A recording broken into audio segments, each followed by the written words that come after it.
Warisan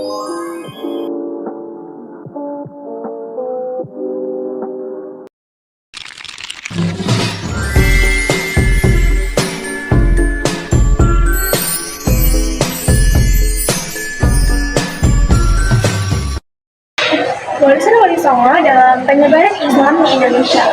Wali Songo merupakan 9 ulama yang berperan penting dalam penyebaran Islam di Nusantara, khususnya di Pulau Jawa. Pada abad ke-15 hingga ke-16, mereka menggunakan berbagai metode dakwah yang khas dan adaptif. Ini adalah beberapa penyebaran Wali Songo dalam penyebaran Islam di Indonesia. Yang pertama, ada akulturasi budaya dan islamisasi tradisi lokal. Wali Songo menyebarkan Islam dengan mengadaptasi budaya lokal sehingga masyarakat lebih mudah menerima ajaran Islam. Contohnya, Sunan Kalijaga menggunakan wayang sebagai media dakwah dengan memasukkan nilai-nilai Islam dalam cerita pewayangan. Yang pertama, akulturasi budaya dan islamisasi tradisi lokal. Wali Songo menyebarkan Islam dengan mengadaptasi budaya lokal sehingga masyarakat lebih mudah menerima ajaran Islam. Contohnya, Sunan Kalijaga menggunakan wayang sebagai media dakwah dengan memasukkan nilai-nilai Islam dalam cerita wayangnya. Lalu, ada Sunan Kudus yang melarang penyembelihan sapi untuk menghormati budaya Hindu, sehingga daging kerbau lebih banyak digunakan dalam tradisi Kudus. Yang kedua, adalah pesantren dan lembaga pendidikan Islam. Wali Songo mendirikan pesantren sebagai pusat pendidikan Islam yang kemudian berkembang menjadi sistem pendidikan pesantren yang masih bertahan hingga sekarang. Contoh pesantren awal adalah pesantren Al-Deta yang didirikan oleh Sunan Ampel. 3. Peninggalan arsitektur Islam. Wali Songo turut berkontribusi dalam membangun masjid-masjid yang masih berdiri hingga kini, seperti Masjid Dharma yang diyakini sebagai tempat pertemuan Wali Songo, Masjid Menara Kudus yang menggabungkan unsur Hindu-Buddha dengan arsitektur Islam. 4. Kesenian Islam.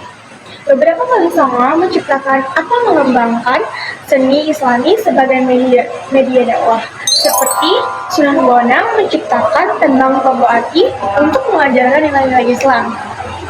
Lalu, Sunan Kalijaga mengembangkan seni wayang kulit dengan menambahkan ajaran Islam di dalamnya. Yang kelima, tradisi keagamaan yang masih bertahan.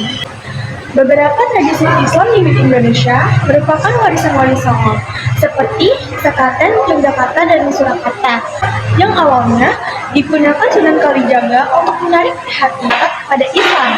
Lalu, ada Grebek Maulud, perayaan Maulid Nabi yang tetap dilestarikan hingga kini. Yang keenam, ada penguatan politik Islam di Jawa. Wali Songo berperan dalam mendukung Kesultanan Demak sebagai pusat kekuasaan Islam pertama di Jawa. Mereka juga membimbing para penguasa Islam dalam menjalankan pemerintahan yang sesuai dengan nilai-nilai Islam. Para Wali Songo menyebarkan agama Islam dengan pendekatan budaya, yaitu dengan memadukan seni dan ajaran Islam. Contohnya adalah wayang, tembang Jawa, gamelan, serta upacara adat yang digabungkan dengan ajaran dan makna Islam. Metode dakwah Wali Songo yang lembut, damai, dan tanpa unsur paksaan tersebut membuat masyarakat Jawa bisa menerima kehadiran Wali Songo dan ajaran Islam secara sukarela. Pembangunan langgar atau masjid oleh para Wali Songo selain sebagai tempat ibadah juga sebagai tempat untuk mengajarkan ajaran-ajaran dalam Islam. Tempat-tempat inilah yang menjadi pusat penyebaran agama Islam. Peran Wali Songo yang cukup dominan adalah dakwah, baik dakwah lisan maupun tulisan. Para Wali Songo berkeliling dari satu daerah ke daerah lain untuk menyebarkan agama Islam. Selain warisan utama yang telah disebutkan, ada beberapa aspek lain dari peninggalan Wali Songo yang masih terasa hingga sekarang. Wali Songo tidak hanya mengajarkan Islam sebagai agama, tetapi juga membentuk karakter masyarakat Muslim yang santun, toleran, dan gotong royong. Konsep Islam Nusantara yang modern dan inklusif merupakan salah satu hasil dari metode dakwah mereka.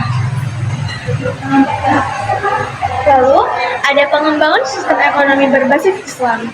Wali Songo memperkenalkan konsep zakat, sedekah, dan wakaf yang menjadi dasar sistem ekonomi Islam di Indonesia. Sebelum Islam datang, masyarakat Jawa masih dipengaruhi oleh sistem kasta Hindu dan Buddha. Wali Songo mengajarkan bahwa semua manusia sama di hadapan Allah, tanpa memandang status sosial. Ini membuat Islam semakin diterima oleh masyarakat kelas bawah dan sebelumnya tertindas. Yang ke-10, ada peninggalan Wali Songo dalam sastra Islam. Wali Songo juga mewariskan banyak karya sastra Islam dalam bentuk tembang dan suluk, seperti Suluk Sunan Bonang yang berisi ajaran tasawuf dalam bahasa Jawa, Serat Wedatama, dan Serat Al-Aqidah, yang juga terpengaruh oleh ajaran Islam. Lalu, yang ke-11, ada pembentukan identitas Islam Kejawen. Wali Songo mengembangkan Islam Kejawen, yaitu perpaduan Islam dengan nilai-nilai budaya Jawa yang masih dipraktikkan hingga kini, seperti dalam tradisi selamatan, tahlilan, dan selamatan bayi. Ini membuat Islam lebih mudah diterima tanpa harus bertentangan dengan budaya setempat. Lalu yang ke-12, ada perlawanan terhadap penjajahan melalui dakwah. Ajaran Wali Songo tentang kebebasan dan keadilan menginspirasi banyak gerakan perlawanan terhadap penjajah, baik di era kolonial Belanda maupun setelahnya. Banyak ulama dan tokoh perlawanan seperti Pangeran Diponegoro terinspirasi dari ajaran Islam yang dibawa oleh Wali Songo. Warisan Wali Songo tidak hanya dalam bentuk bangunan fisik, tapi juga dalam sistem sosial dan budaya dan spiritual yang masih kuat dalam kehidupan masyarakat Indonesia. Yang ke-13, ada pembentukan jaringan ulama dan santri. Wali Songo mendidik banyak murid yang kemudian menjadi ulama besar dan menyebarkan Islam ke berbagai daerah di Nusantara. Jaringan santri ini kemudian berkembang menjadi pesantren-pesantren yang bertahan hingga kini, seperti di Jawa Timur, Jawa Tengah, dan Jawa Barat. Ke-14, ada penggunaan simbol dan falsafah Islam dalam budaya Jawa. Wali Songo mengubah banyak simbol Hindu dan Buddha menjadi simbol Islam. Contohnya, tugu peringatan sama di Masjid Demak yang menggambarkan konsep keesaan Allah. Lalu, ada gapura Candi Bentar yang awalnya simbol Hindu dipertahankan tetapi digunakan sebagai gerbang masjid. Dan juga konsep manunggaling kaula Gusti, yaitu kesatuan hamba dengan Tuhan, yang sebelumnya berasal dari ajaran Hindu dan Buddha, diadaptasi dengan nilai tauhid Islam. Lalu yang ke-15, ada Islamisasi sistem kalender Jawa. Sunan Giri dan Wali Songo lainnya memperkenalkan kalender Jawa Islam yang merupakan perpaduan antara kalender Hijriah dan kalender Satan. Kalender ini masih digunakan di beberapa daerah dan dalam perhitungan hari-hari penting seperti weton, penanggalan Maulid, dan tradisi grebek.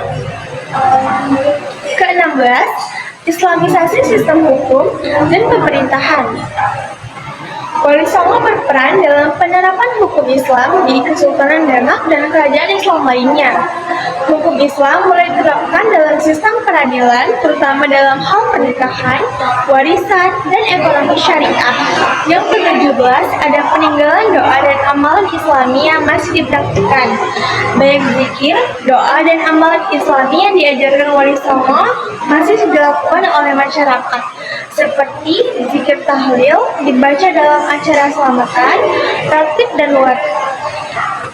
dan wirid wudu yang sering diamalkan di pesantren dan masjid dan masyarakat tradisional. Yang ke-18 adalah penyebaran Islam melalui jalur maritim. Wali Songo khususnya Sunan Giri memiliki hubungan erat dengan kerajaan-kerajaan maritim seperti Maluku dan Sulawesi. Islam menyebar ke luar Jawa berkat peran para pedagang muslim yang mendapat bimbingan dari Wali Songo. Lalu yang ke-19 adalah transformasi ritual keagamaan. Beberapa ritual Hindu, Buddha yang masih populer diadaptasi menjadi ritual Islam seperti ruatan, yaitu membersihkan diri dari nasib buruk, diubah menjadi doa talak bala. Yang kedua, larung sesaji, yaitu melempar sesaji ke laut diganti dengan tahlil dan doa selamatan. Kenduri atau selamatan dikaitkan dengan doa bersama dan sedekah makanan. Ke-20 adalah pembentukan struktur sosial berbasis Islam. Wali Songo berperan dalam mengubah struktur sosial masyarakat dengan menguatkan peran kiai, ulama, dan santri sebagai pemimpin agama. Lalu, mendorong pemerintahan berbasis Islam dalam kerajaan-kerajaan Islam di Nusantara. Yang ke-21, peninggalan istilah dan bahasa Islami dalam bahasa Jawa.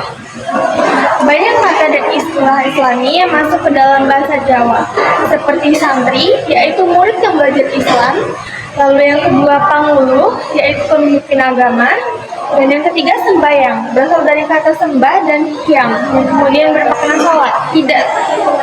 Warsa Wali Songo tidak hanya sebatas dakwah agama, tetapi juga membentuk wajah budaya, sosial, ekonomi, dan politik Islam di Indonesia yang masih terasa hingga sekarang. Yang ke-22, penyebaran Islam melalui pernikahan. Wali Songo menggunakan strategi perkawinan politik untuk mempercepat penyebaran Islam. Contohnya, banyak wali menikahkan anak atau murid mereka dengan bangsawan lokal agar Islam lebih mudah diterima oleh masyarakat setempat. Misalnya, Sunan Gunung Jati yang menikahi putri dari kerajaan-kerajaan Hindu dan Buddha untuk memperluas pengaruh Islam di wilayah Cirebon dan sekitarnya. Ke-23 yaitu pembentukan simbol-simbol Islam dalam masyarakat Jawa. Banyak ajaran Islam dari Wali Songo disimbolkan dalam bentuk benda dan tempat. Misalnya, pintu badak di Masjid Demak yang melambangkan kekuatan iman. Lalu, Sokototal di Masjid Demak yaitu pilar dari kayu kecil yang menunjukkan nilai gotong royong dalam Islam. Dan yang terakhir, ada bedung di masjid yang awalnya dari tradisi Hindu dan Buddha tetapi tetap digunakan untuk menandakan waktu sholat. Yang ke-24 adalah pembentukan sistem pemerintahan Islam di Kesultanan Demak. Wali Songo berperan besar dalam menjadikan Kesultanan Demak sebagai kerajaan Islam pertama di Jawa. Mereka membimbing raja-raja Demak agar memerintah sesuai dengan nilai Islam. Konsep sultan sebagai pemimpin agama dan negara mulai diperkenalkan yang kemudian diikuti oleh kerajaan-kerajaan Islam lainnya. Lalu, yang ke-26, penyebaran Islam melalui musik dan gamelan. Sunan Bonang menggunakan gamelan untuk menarik perhatian masyarakat terhadap Islam. Ia menciptakan lagu-lagu Islami yang dinyanyikan dalam tembang mencapat seperti Tombo Ati.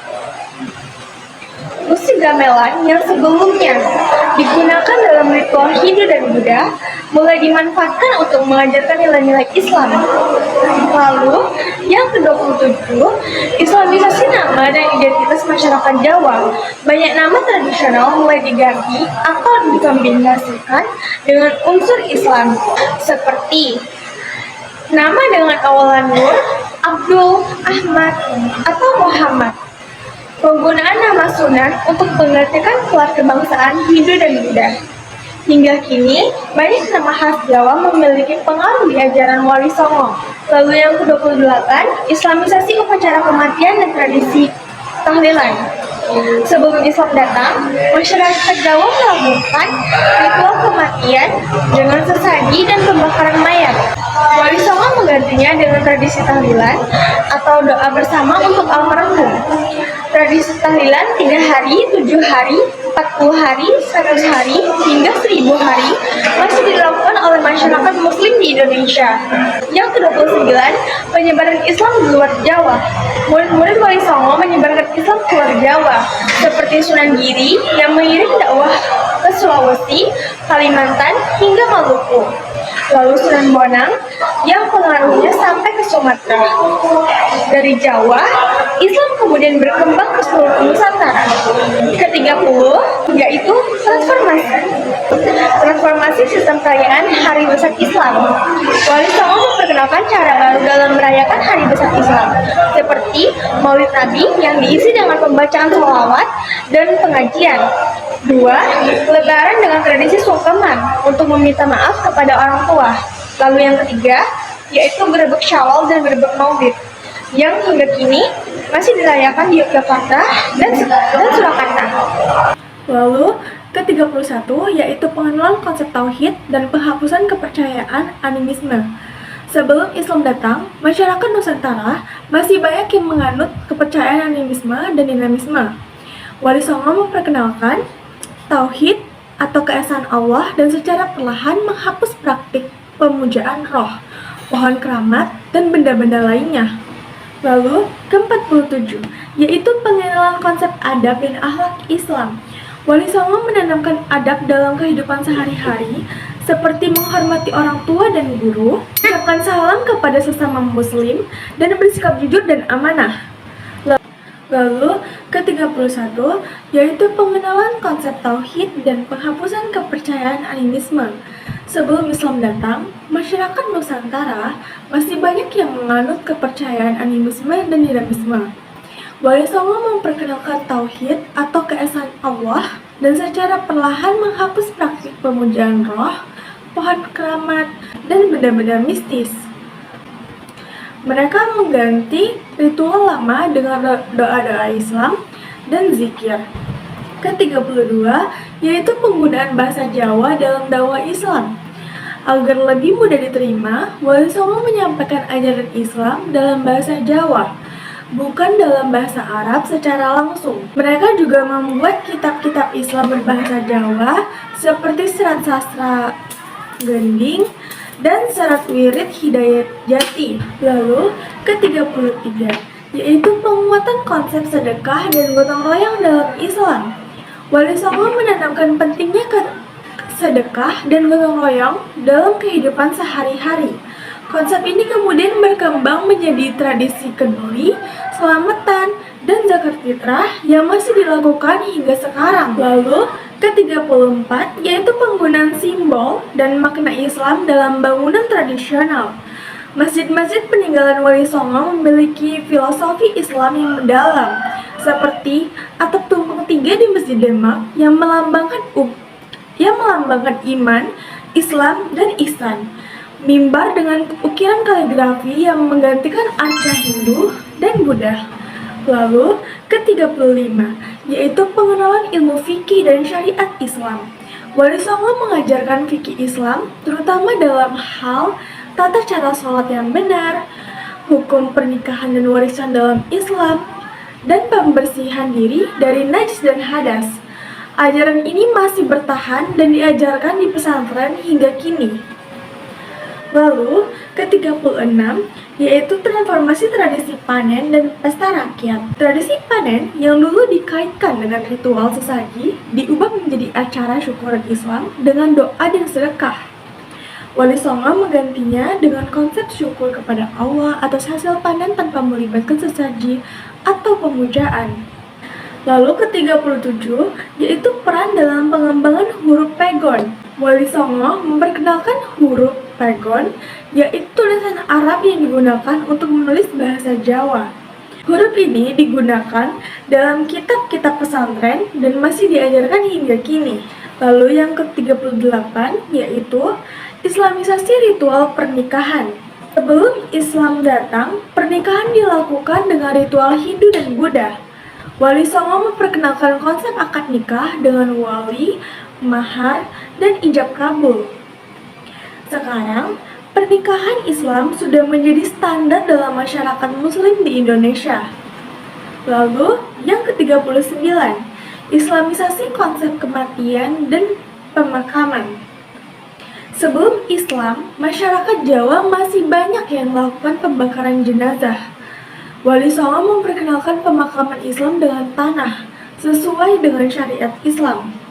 Mereka juga mengenalkan doa dan tahlilan untuk orang yang sudah meninggal. Lalu yang ke-40, yaitu penyebaran konsep halal dan haram dalam makanan. Masyarakat Jawa sebelumnya tidak mengenal konsep halal dan haram dalam makanan. Wali Songo mengajarkan agar hanya makan makanan halal, seperti menghindari daging babi dan anjing, melakukan penyembelihan hewan dengan menyebut nama Allah. Lalu yang ke-41, Islamisasi pakaian adat Jawa. Sebelum Islam, pakaian adat Jawa lebih terbuka dan mirip dengan budaya Hindu dan Buddha. Wali Songo mengajarkan penggunaan pakaian yang lebih tertutup, terutama bagi wanita. Konsep ini berkembang menjadi pakaian adat Jawa yang lebih sopan dan islami. Lalu, yang ke-42, penyebaran Islam melalui perdagangan. Banyak wali songo yang berprofesi sebagai pedagang, sehingga mereka menyebarkan Islam melalui jalur perdagangan. Mereka mengajarkan etika dalam Islam seperti tidak menipu atau curang dalam berdagang, tidak melakukan riba atau praktik ekonomi yang merugikan. Lalu, ke-43 yaitu Islamisasi musik gamelan dan tembang Jawa. Sunan Bonang dan Sunan Kalijaga menggunakan gamelan dan tembang Jawa untuk menyebarkan Islam. Lagu-lagu yang awalnya bersifat mistis diubah menjadi nasihat Islami. Beberapa contoh tembang Islam yang terkenal yaitu Tombo Ati dan Lir Ilir. Ke-44, pembentukan identitas keislaman dalam masyarakat Jawa. Islam tidak hanya menjadi agama, tetapi juga membentuk identitas sosial masyarakat Jawa. Konsep Muslim Jawa yang unik terbentuk dari perpaduan budaya dan ajaran Islam dari Wali Songo. Lalu yang ke-45, yaitu konsep pendidikan Islam yang inklusif. Wali Songo tidak hanya mengajarkan Islam kepada kaum bangsawan, tetapi juga kepada rakyat biasa. Mereka mendirikan pesantren rakyat yang terbuka untuk semua kalangan. Lalu yang ke-46, menghapus sistem perbudakan dalam masyarakat Jawa. Sebelum Islam, perbudakan masih umum di kerajaan-kerajaan Hindu-Buddha. Wali Songo memperkenalkan konsep kesetaraan manusia dalam Islam, sehingga sistem perbudakan mulai ditinggalkan. Lalu, ke-47, yaitu pengenalan konsep adab dan akhlak Islam. Wali Songo menanamkan adab dalam kehidupan sehari-hari, seperti menghormati orang tua dan guru, mengucapkan salam kepada sesama muslim, dan bersikap jujur dan amanah. Lalu yang ke-48, yaitu penyebaran Islam melalui seni ukir dan kaligrafi. Sunan Kalijaga dan Sunan Kudus menggunakan seni ukir dan kaligrafi sebagai media dakwah. Banyak masjid dan rumah adat Jawa memiliki ukiran yang mengandung pesan Islami. Lalu yang ke-49 yaitu pengembangan tradisi tabut dan berzanji. Wali Songo memperkenalkan pembacaan berzanji dalam perayaan Maulid Nabi. Mereka juga mengembangkan tabut sebagai cara mengenang perjuangan Islam. Lalu yang ke-50 yaitu pembentukan konsep keislaman dalam hukum adat Jawa. Beberapa hukum adat Jawa yang bertentangan dengan Islam diubah seperti larangan menikah dengan saudara sepupu yang sebelumnya diperbolehkan dalam Hindu dan Buddha. Lalu, penghapusan sistem kasta yang sebelumnya membatasi pernikahan antar golongan. Lalu yang ke-62 yaitu Islamisasi konsep kesehatan dan kebersihan dalam masyarakat. Lalu, ke-63 yaitu pembentukan sistem ekonomi berbasis Islam. Wali Songo memperkenalkan konsep ekonomi Islam seperti larangan riba dalam perdagangan dan konsep jual beli yang adil. Pentingnya zakat dan sedekah untuk kesejahteraan masyarakat. Ke-63 yaitu pembentukan sistem ekonomi berbasis Islam. Wali Songo memperkenalkan konsep ekonomi Islam seperti larangan riba dalam perdagangan, konsep jual beli yang adil, dan pentingnya zakat dan sedekah untuk kesejahteraan masyarakat. Lalu, Ke-64 yaitu pembentukan konsep kepemimpinan Islam dalam kerajaan. Wali Songo mengajarkan bahwa pemimpin harus berpegang pada nilai-nilai Islam. Konsep ini kemudian diterapkan dalam kerajaan-kerajaan Islam di Nusantara. Ke-65 yaitu pengenalan seni batik dengan motif Islam. Wali Songo memengaruhi perkembangan batik dengan motif Islami, seperti batik kawung yang melambangkan kesucian hati, dan batik parang yang melambangkan perjuangan dalam Islam. Lalu, ke-66 yaitu Islamisasi konsep keadilan dalam hukum. Sebelum Islam, sistem hukum di Jawa masih banyak dipengaruhi oleh ajaran Hindu dan Buddha. Wali Songo memperkenalkan hukum Islam yang menekankan keadilan bagi semua orang. Lalu, ke-67 yaitu penyebaran konsep amar ma'ruf nahi mungkar. Nah, itulah materi dan penjelasan mengenai warisan Wali Songo dalam penyebaran Islam di Indonesia. Cukup sekian, dan saya akhiri. Wabillahi taufiq wal hidayah. Wassalamualaikum warahmatullahi wabarakatuh.